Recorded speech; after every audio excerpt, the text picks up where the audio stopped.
I remember feeling a little bit anxious on the day he was born. The 9 months leading up to his birth was just full of anticipation and excitement. It was just so thrilling, and I mean, it was scary, but she was perfect. 10 fingers, 10 toes. When he was born, it was just amazing to hear his cry and see his face. Oh, the coolest thing was just how in love I was with him. I didn't have any worries besides what diapers I was going to choose. Everything was great. She was beautiful.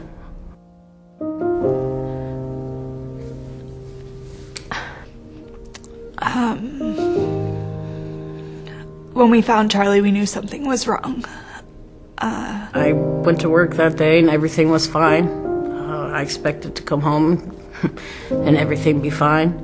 Everybody went to sleep. She was already asleep. I sat down on the couch, was watching TV, and I nodded off to sleep with Charlie sitting on my chest. I woke up to my baby not responding. No one found him until, it was too late. He was blue. Because I had tried CPR on her. I wasn't at the point where I was believing that this could be really happening to our baby. So, I'm still thinking, like, okay, maybe she's just going to wake up out of it. And then when the ambulance came,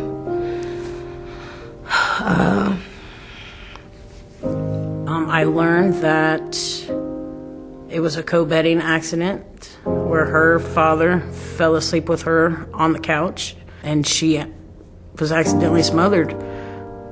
It wasn't until we had to make the call to stop CPR that I knew that he was gone. When my daughter passed away, every dream and hope that I had for her also was gone. Even though my wife was a kindergarten teacher and I'm a pediatrician, it happened to us, and it can happen to anyone. You blame yourself. You go through what is and why, but we know that there are things that you can do to lower your risk for Sid's deaths. Baby must sleep alone. I always sleep on their back, and I always sleep in a crib. ABC is a great way to remember it. Alone back crib.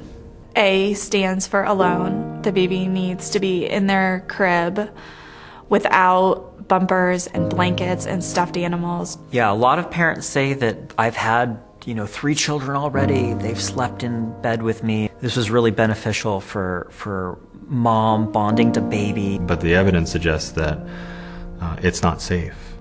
The baby needs to be on their back. Because when babies sleep on their side or on their belly, their face is up against the mattress or up against the pillow. And as a result, they can't breathe. And the baby needs to be in their crib, in their own space.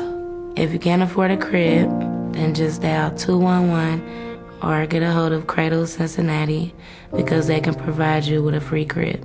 It's important that the parents follow the ABCs of Safe Sleep, but it's also very important that the parents tell everyone and anyone else who's going to be with the baby about these rules. Our parents didn't have these precautions to go by. And so if they revert back to what they did with us, then they're not following what we know now. The message has changed because the science has told us that something's new. Whether it's grandparents, or daycare workers, babysitters. It's really important that that person put the baby alone on their back and in a crib. If they can't do what's expected of them, then they don't deserve to watch the baby. Because this is your child, and it really matters how this is handled. We share information about the best diapers to buy and the best food to feed our baby. So we should also be sharing information about safe sleep. You're going to be tired, and the stress level is going to be high. You just have to have your network of support, family members, friends, neighbors. There's a community of people out there that can all help.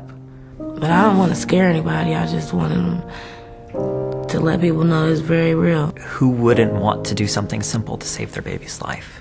I think if I could tell a new parent anything, it would be, I know it's hard. I've been in your shoes. But keep your baby safe. Put your baby alone on their back in a crib for every single sleep.